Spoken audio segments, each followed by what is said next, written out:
The ruins of New Geneva stretched endlessly beneath a crimson sky, its once gleaming spires now twisted metal claws grasping at nothing. Lieutenant Jessica Parker crouched behind the skeletal remains of what had been the Imperial Communications Tower, her plasma rifle warm against her chest. The weapon's power cell showed 73%, enough for perhaps 2 more engagements if she was careful. 3 months. 3 months since the Deathworld had opened its maw and swallowed the intergalactic empire whole.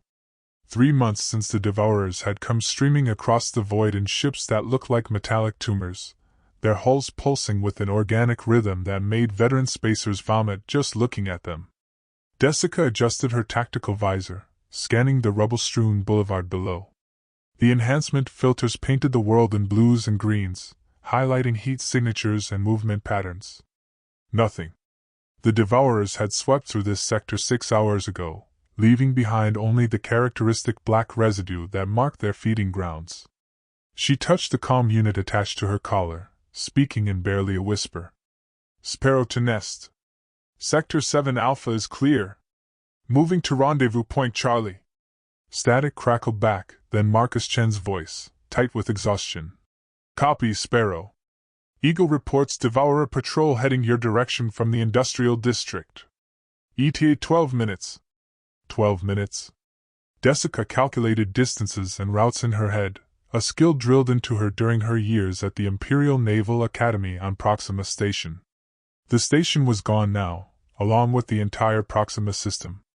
The Devourers had consumed it all, planets, asteroids, the star itself had been drained to a cold white dwarf. She slipped from cover, moving with the fluid grace that had made her one of the youngest lieutenants in the Imperial Marine Corps.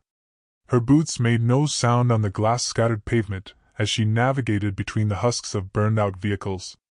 A civilian transport lay on its side, its hull split open like an overripe fruit.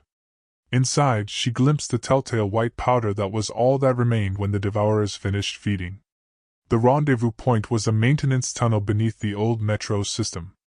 Jessica found the entrance hidden behind a collapsed newsstand, its holographic displays still cycling through headlines from 3 months ago. "Emperor declares victory over rebel systems," and "Imperial fleet expansion reaches new heights." The irony would have been funny if it didn't taste so much like ashes. She dropped through the access hatch into darkness, switching her visor to low-light mode.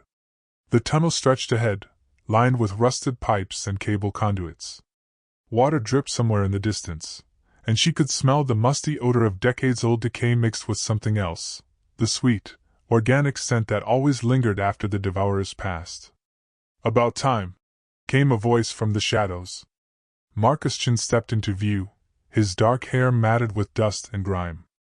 The former Imperial intelligence officer looked like he'd aged 10 years in the past 3 months. They all had.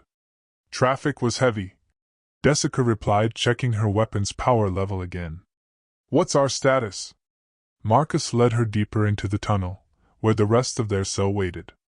7 people, all that remained of what had once been a company of Imperial Marines. They sat on makeshift seats fashioned from debris, their faces gaunt but determined. These were the survivors, the ones who'd refused to surrender when the evacuation orders came. "Sarah's found something," Marcus said, gesturing to a young woman hunched over a battered data tablet. Sarah Kim had been a communications specialist before the war, adept at slicing through enemy encryption. Now she spent her time monitoring Devourer transmissions, looking for patterns, weaknesses, anything that might help them survive another day. Sarah looked up, her eyes bright with excitement. "I've been analyzing their patrol routes, and I think I've found something. They're not random. There's a pattern, but it's not tactical, it's organic." She gestured to her tablet, which displayed a 3-dimensional map of the city overlaid with movement vectors. Red lines traced Devourer patrol paths, creating a web-like pattern across the urban landscape. "See how they spiral inward toward the city center? It's like they're following some kind of chemical trail. Or pheromone markers." Marcus frowned. "You're saying they hunt like animals?" "More than that," Sarah said, her voice gaining confidence. "I think they're connected.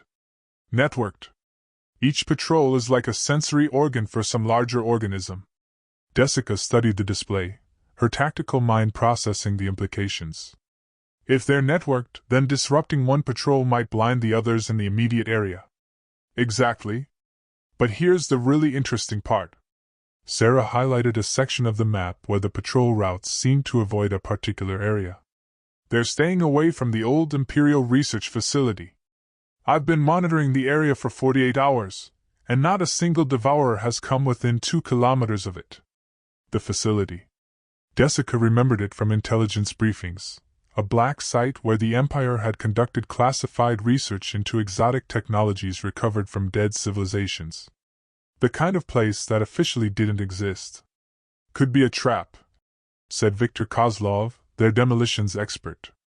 The big Russian had been quiet since losing his partner in their last engagement with the Devourer scout. Bait the survivors, then spring the trap. Maybe, Marcus admitted. But it's also the first lead we've had in weeks. And if there's Imperial tech still operational in there. He didn't need to finish the thought. They all knew their situation was desperate. Their weapons were running low on power, their supplies were nearly exhausted, and every day brought new reports of human settlements being discovered and consumed. The Devourers were methodical, efficient, and utterly without mercy. I'll take a reconnaissance team, Jessica said. 2 people, light equipment. If it's a trap, we minimize our losses. If it's not, maybe we finally find a way to fight back. Marcus finished. They spent an hour planning the mission, studying blueprints that Sarah had recovered from the city's planning database. The facility was built into the bedrock beneath the financial district, accessible through maintenance tunnels that connected to the metro system. Getting there would require crossing 3 kilometers of Devourer-controlled territory, but Sarah's analysis suggested a route that should avoid the main patrol corridors. As they prepared to move out, Jessica felt the weight of command settling on her shoulders. She'd never expected to be leading a resistance cell.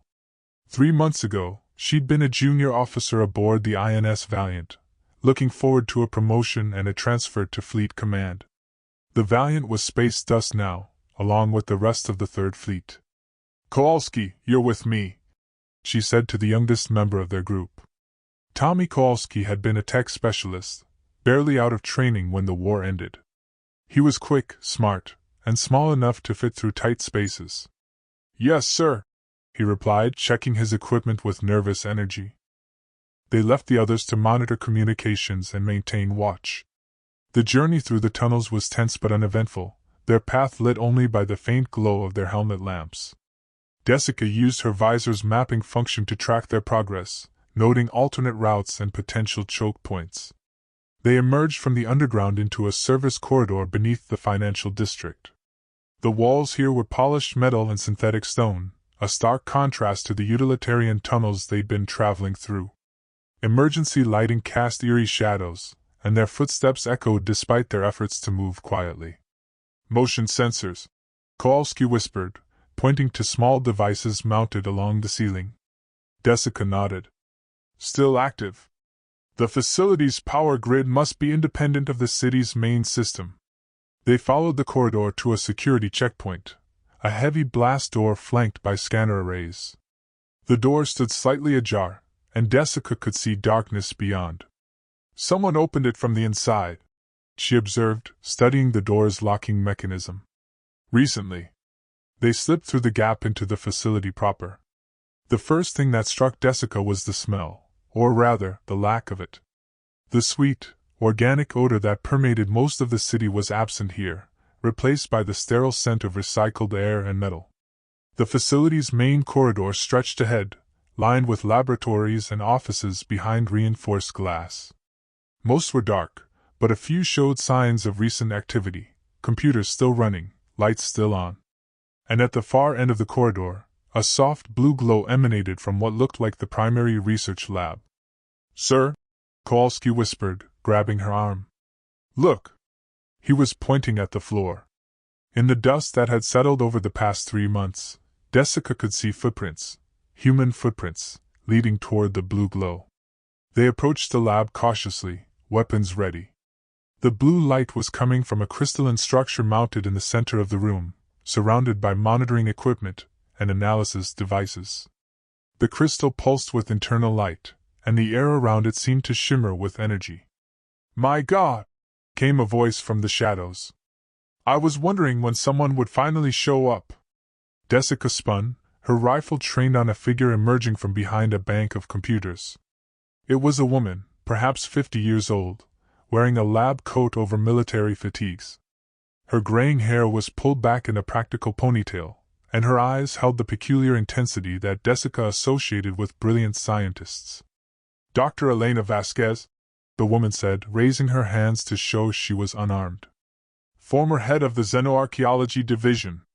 And you are?" "Lieutenant Jessica Parker, Imperial Marines." Jessica kept her weapon ready but didn't fire. "What are you doing here, Doctor?" "Trying to save what's left of humanity," Vasquez replied. "Though I'm beginning to think it may be too little, too late." Dr. Vasquez led them deeper into the laboratory, past banks of humming equipment and display screens showing incomprehensible data streams. The blue crystal dominated the center of the room, standing roughly 2 meters tall and pulsing with a rhythm that reminded Jessica uncomfortably of a heartbeat. "We found it 18 months ago," Vasquez explained, her hands dancing over a control interface. "Buried in the ruins of a dead civilization in the Vega system. The entire planet had been consumed, just like the worlds the Devourers are taking now. But this was different. It was old. Ancient. The civilization that built it had been gone for at least 10,000 years." She gestured to the crystal, and the display screens around them came alive with images, star maps, energy readings, molecular structures that hurt to look at directly. "We think it's some kind of weapon. Or maybe a tool. The distinction becomes meaningless at this level of technology. What matters is that it works against them." "Against the Devourers?" Kowalski asked, his voice full of hope. "Against entities like them," Vasquez corrected. "The civilization that built this artifact called them the Hungry Dark. Our translation systems aren't perfect, but the general meaning is clear. They faced something very similar to what we're fighting now." Jessica studied the readouts, trying to make sense of the technical data. "How do you know it works?" Vasquez smiled grimly. "Because they're afraid of it. Haven't you noticed?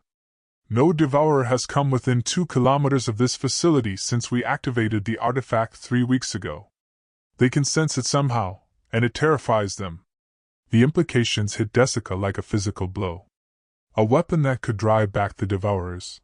It was more than they had dared hope for in the dark months since the Empire's fall. "Can it be weaponized?" she asked.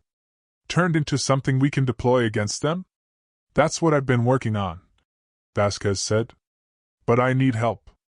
The mathematics involved are beyond any single person, and the power requirements." She shook her head. "The artifact draws energy from subspace itself. Replicating that with Imperial technology might be impossible." "Might be," Jessica repeated. "But you're not certain." "No, I'm not certain. Which is why I've been trying to find other survivors with the right expertise. Scientists, engineers, anyone who might be able to help unlock this thing's secrets." Jessica felt a spark of something she hadn't experienced in months: hope. "What do you need?" Vasquez led them to another section of the lab, where partially assembled devices lay scattered across workbenches. "I've been trying to create resonance emitters, smaller versions of the artifact's effect. If I can crack the underlying principles, we might be able to build weapons, or shields, or even communication devices that the Devourers can't interfere with." She picked up a device that looked like a metallic flower, its petals formed from some kind of crystalline material. "This is my latest attempt. It should theoretically project a localized field that disrupts their sensory network. But every time I try to activate it, the power requirements spike beyond what our generators can handle." Kowalski examined the device with professional interest. "What about a distributed power system? Multiple generators linked through a neural network?" "I tried that. The network stability becomes an issue. Any fluctuation in one generator affects the entire system." "What about quantum entanglement?" Jessica suggested, drawing on half-remembered lectures from the Naval Academy. "If the artifact operates in subspace, Maybe you need quantum-paired power sources. Vasquez paused, her eyes widening. That might actually work. Quantum-paired generators would maintain stability across dimensional barriers. She began typing rapidly on her keyboard, pulling up new schematics. If we could establish quantum entanglement between power sources. She trailed off, lost in calculation. Jessica watched the screens fill with equations and energy diagrams, feeling a mixture of excitement and frustration. The technology was far beyond her expertise, but she could see the potential. How long would it take? She asked. Weeks, maybe months. And I'd need materials, quantum processors, entanglement chambers, probably a full fabrication suite. Vasquez looked up from her calculations. Things we don't have. But we know where to get them, Jessica said slowly. The Imperial Research Station on Europa. If it's still intact. Europa Station had been one of the Empire's most advanced facilities, specializing in quantum mechanics and exotic physics. It was also located in the Sol system, which the Devourers had reached just 2 weeks ago. It's a long shot, Vasquez admitted. And even if the station is still operational, getting there would be suicide.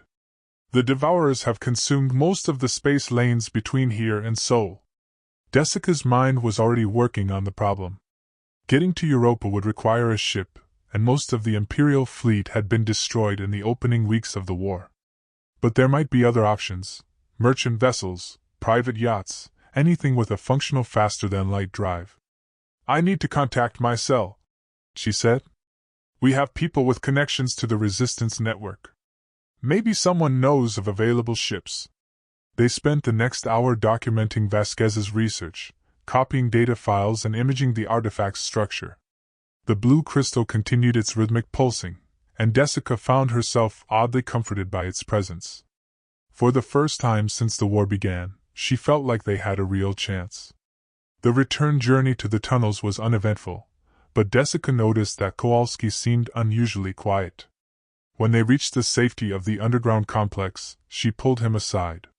What's bothering you? The young tech specialist looked uncomfortable. It's probably nothing, sir. But when we were in the lab, I kept feeling like we were being watched. I ran scans, checked for surveillance devices, but I couldn't find anything. Jessica frowned. Her own instincts had been focused on the artifact and its implications, but now that Kowalski mentioned it, she remembered a sense of unease that had nothing to do with the Devourers. Did you see anything specific? No, sir. Just a feeling. Like something was moving in the shadows just outside my peripheral vision. She made a mental note to investigate further. For now, though, they had more pressing concerns. Marcus and the others listened intently as Jessica briefed them on what they had found. The possibility of a weapon against the Devourers energized the group in a way she hadn't seen since the early days of their resistance. Europa Station, Marcus mused. I still have contacts in the Merchant Marine. If anyone survived the initial attacks, they might know of available ships. Sarah looked up from her data tablet. I've been monitoring calm traffic from the outer systems. There are definitely survivor groups out there, but most are keeping radio silence. The Devourers seem to home in on electronic emissions. What about physical signals? Victor asked. Light pulses, laser communications? Possible, but the range would be limited. We need to get closer to the shipping lanes. Jessica studied their tactical map, noting the Devourer patrol routes and areas of activity. There's a commercial spaceport about 50 kilometers north of here. If we can reach it without being detected, we might find useful equipment. Maybe even a working ship. It was a desperate plan, but desperation was all they had left. The intergalactic empire was gone, its vast fleets reduced to debris and its billions of citizens consumed by an enemy that viewed them as nothing more than food. But they were still alive, still fighting, and now they had something the Devourers feared. As they began planning their expedition to the spaceport, Jessica thought about the artifact and its mysterious creators. A civilization that had faced the hungry dark and somehow found a way to fight back. They had failed in the end, their world was as dead as all the others, but they had left behind a weapon that might give humanity a chance. She touched the data storage device where she had copied Vasquez's research. Somewhere in those files was the key to humanity's survival. They just had to live long enough to find it. The commercial spaceport lay 50 kilometers north of New Geneva, connected to the city by a maglev line that had been severed in the first days of the invasion. What remained was a scar across the landscape, twisted metal and shattered concrete that provided excellent cover for anyone skilled enough to use it. Desica's team moved at night, using the demolished transit line as their guide. The ruins offered concealment from Devourer patrols, but they also created their own dangers. Unstable debris could shift without warning, and the twisted metal formed a maze where it was easy to lose direction. "Contact," Sarah whispered into her comm unit. She was 50 meters ahead, scouting their route. "Devourer scout, bearing 270. Stationary." Desica crept forward to Sarah's position, keeping low among the rubble. Through her tactical visor, she could see the creature clearly, a nightmare fusion of organic tissue and mechanical components. The scout stood 3 meters tall, its elongated limbs ending in sensor clusters that swept back and forth like the antennae of some monstrous insect. Its torso pulsed with the same rhythm they'd seen in the Devourer's ships, and cables of living flesh connected its various components in a web of alien biology. "It's just standing there," Sarah observed. "Been like that for the past 10 minutes. Desica studied the creature's behavior. Most Devourer scouts she'd encountered were constantly in motion, following their predetermined patrol routes with mechanical precision. This one seemed different, alert, searching. "It knows something," she realized. "Question is, does it know about us specifically, or is it just responding to general threat indicators?" Victor moved up beside them, his demolition kit ready. "I could take it out with a shaped charge. Silent, efficient." "No." Desica's refusal was immediate. "If it's part of their network, destroying it might alert every Devourer in the area. We find another route." They backtracked half a kilometer and took a parallel path through the ruins of an industrial complex. The detour added 2 hours to their journey, but they reached the spaceport perimeter without further contact. The port was a sprawling complex of launch pads, maintenance hangars, and cargo facilities. Most of the structures showed obvious damage from the initial bombardment, but some appeared intact. More importantly, Desica could see several ships still docked at the commercial terminals. "Sarah, scan for electronic emissions," she ordered. "Anything that suggests active power systems." The communications specialist deployed her portable sensor array, its dish-shaped antenna unfolding like a metal flower. After several minutes of careful sweeping, she looked up with excitement. "I'm reading power signatures from Hangar 7. Looks like someone's running a low-profile operation." They approached the hangar cautiously, weapons ready. The main doors were closed, but Desica could see light leaking around the edges. As they drew closer, she heard the unmistakable sound of a plasma torch in operation. "This is Lieutenant Parker, Imperial Marines," she announced, speaking just loud enough to be heard over the industrial noise. "We're coming in. Please don't shoot." The plasma torch went silent. After a moment, a voice called back. "Imperial Marines? Thought you were all dead." "Not yet," Desica replied. "Can we talk?" The hangar doors cycled open with a grinding of damaged motors. Inside, a modified cargo vessel sat on landing struts, its hull plates removed to expose the engine compartments. A woman in coveralls emerged from beneath the ship, wiping grease from her hands with a dirty rag. "Captain Lisa Zhang," she said, extending a grimy hand. "Former Imperial Merchant Service, currently unemployed due to the end of civilization as we know it." Desica liked her immediately. Zhang had the practical bearing of someone who dealt with problems through action rather than worry. Her ship, the Lucky Strike, looked like it had seen better decades, but the modifications she was making appeared competent and well-planned. "What are you doing here?" Marcus asked. "Same thing you are, I'd guess. Trying to figure out how to stay alive." Zhang gestured to her ship. "The strike took some damage when the Devourers hit the port. I've been trying to get her flight ready again, but it's slow work without proper facilities. How's your FTL drive? Jessica asked. Aang's expression grew cautious. Functional, as far as I know. Why? Because we need passage to the Sol system. Specifically Europa Station. Europa? John laughed, but there was no humor in it. Lady, Europa is in the middle of Devourer territory now. They consumed Mars 3 days ago. Jupiter's probably next. The news hit Jessica like a physical blow. Mars had been home to 40 million people, one of the Empire's oldest colonies. If the Devourers had consumed it, then the Sol system was indeed lost. When did you last have contact with Europa Station? She asked. 2 days ago. They were still broadcasting automated distress signals, but no one was responding to hails. John studied Jessica's face. You really want to go there, don't you? What's so important about Europa? Jessica looked at her team, seeing the same desperate hope in their eyes that she felt in her own chest. They had to try. The artifact was their only chance, and Europa was their only hope of making it work. We might have found a weapon, she said. Something that can hurt the Devourers. But we need quantum fabrication equipment to make it work. Jean was quiet for a long moment, considering. A weapon that can hurt them? You're sure? We've seen it work. The Devourers won't go near it. And you think you can replicate it? We have to try. John walked around her ship, checking connections and testing systems with the automatic movements of someone who knew every bolt and wire. Finally, she turned back to them. The strike can make the jump to Sol, but it'll take everything I've got. Fuel, spare parts, probably my sanity. And if we get there and find Europa Station destroyed, then we die trying, Jessica said simply. But if we don't try, we're dead anyway. All of us. It took another day to complete the repairs and load their equipment aboard the Lucky Strike. The ship was cramped and smelled of recycled air and lubricants, but John had modified her systems with impressive skill. The FTL drive showed signs of recent overhaul, and the navigation computer had been upgraded with military-grade encryption.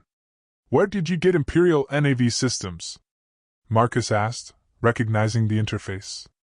Salvaged them from a destroyer that got shot down in the first week, John replied. The Empress of Night. Good ship, good crew. They deserved better. As they prepared for departure, Sarah monitored Devourer communications for any indication that their presence had been detected. The alien transmissions remained at baseline levels, suggesting their activities had gone unnoticed. FTL drive is showing green across the board, John announced from the pilot's seat. Jump calculations are complete. Everyone strap in, this is going to be rough.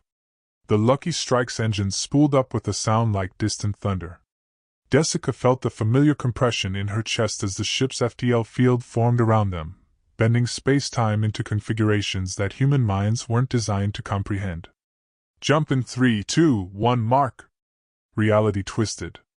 For an instant that lasted forever, Jessica existed in multiple dimensions simultaneously, her consciousness scattered across probability matrices and quantum fluctuations. Then the sensation snapped back into focus, and they were floating in the black void between stars.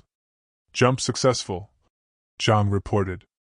We're in the Sol system, about 6 hours out from Europa at sublight speeds. The main display showed their destination, a small moon orbiting Jupiter, its surface covered in ice that had been sculpted into the geometric patterns of a major research installation. Europa Station was visible as a cluster of lights on the moon's surface, connected by transport tubes and power conduits. I'm reading active power signatures, Sarah reported. Looks like the station is still operational. Any sign of Devourer presence? Jessica asked. Negative. The system appears clear. It seemed too good to be true, and Jessica's tactical instincts were screaming warnings. In her experience, when something seemed too easy, it usually was. Take us in slowly, she ordered. Passive sensors only. If this is a trap, I want to see it coming. The approach to Europa Station took 3 tense hours. As they drew closer, more details became visible. The station appeared intact, its research facilities and manufacturing complexes showing no obvious damage. But there were no ships in the docking bays, no external activity, no response to their hails. "It's like a ghost town," Kowalski observed. They docked at the main civilian terminal, the Lucky Strike's magnetic clamps engaging with a solid thunk. Zhang ran through her shutdown procedures while the others checked their equipment and weapons. "Remember," Jessica said as they prepared to disembark, "we need quantum fabrication equipment, entanglement chambers, and anything else that might help us replicate the artifact's technology. Move fast, stay alert, and watch each other's backs." The station's main corridor was lit but empty, lined with shops and services that catered to the thousands of researchers and support staff who had once called Europa home. Their footsteps echoed in the artificial silence, and Jessica could smell the staleness of recycled air that had been circulating without proper maintenance. "The fabrication labs are in Section C," Marcus said, consulting a station map. "That way." They moved through the station's corridors, past abandoned offices and research labs. In one room, Jessica glimpsed a partially eaten meal still sitting on a desk, as if someone had simply vanished in the middle of eating. The implications made her stomach clench. "Sir?" Kowalski called from up ahead. "You need to see this." He was standing at the entrance to one of the main research labs, his face pale. Inside, the room was filled with the white powder that marked devourer feeding sites. But this wasn't the random scatter pattern they usually left behind. This powder had been arranged in precise geometric shapes, triangles, spirals, and symbols that hurt to look at directly. "They were here," Sarah whispered. "But why arrange the remains like this?" Jessica studied the patterns, trying to make sense of them. They looked almost like writing, or perhaps some kind of ritual marking. The devourers had never shown this kind of behavior before. They consumed their prey and moved on, leaving behind only chaotic destruction. "Take images," she ordered. "Dr. Vasquez might be able to interpret these symbols." They found the fabrication labs in Section C, just as Marcus had indicated. The equipment was intact and appeared functional: quantum processors, molecular assemblers, and the complex machinery needed to create materials at the atomic level. Best of all, the computer systems were still active, their data banks filled with research files and fabrication protocols. "This is it," Marcus said, his voice filled with amazement. "Everything we need to build Vasquez's resonance emitters." Jessica felt a surge of hope. They had found the tools they needed. Now they just had to get them back to Kepler 442 without being detected. "Start copying the fabrication protocols," she ordered. "Download everything that looks relevant. We'll take what portable equipment we can carry and figure out how to ship the rest." As her team began their work, Jessica couldn't shake the feeling that they were being watched. The sensation was subtle, like a whisper at the edge of perception, but it reminded her of Kowalski's unease at the research facility. She was beginning to think they weren't alone on Europa Station.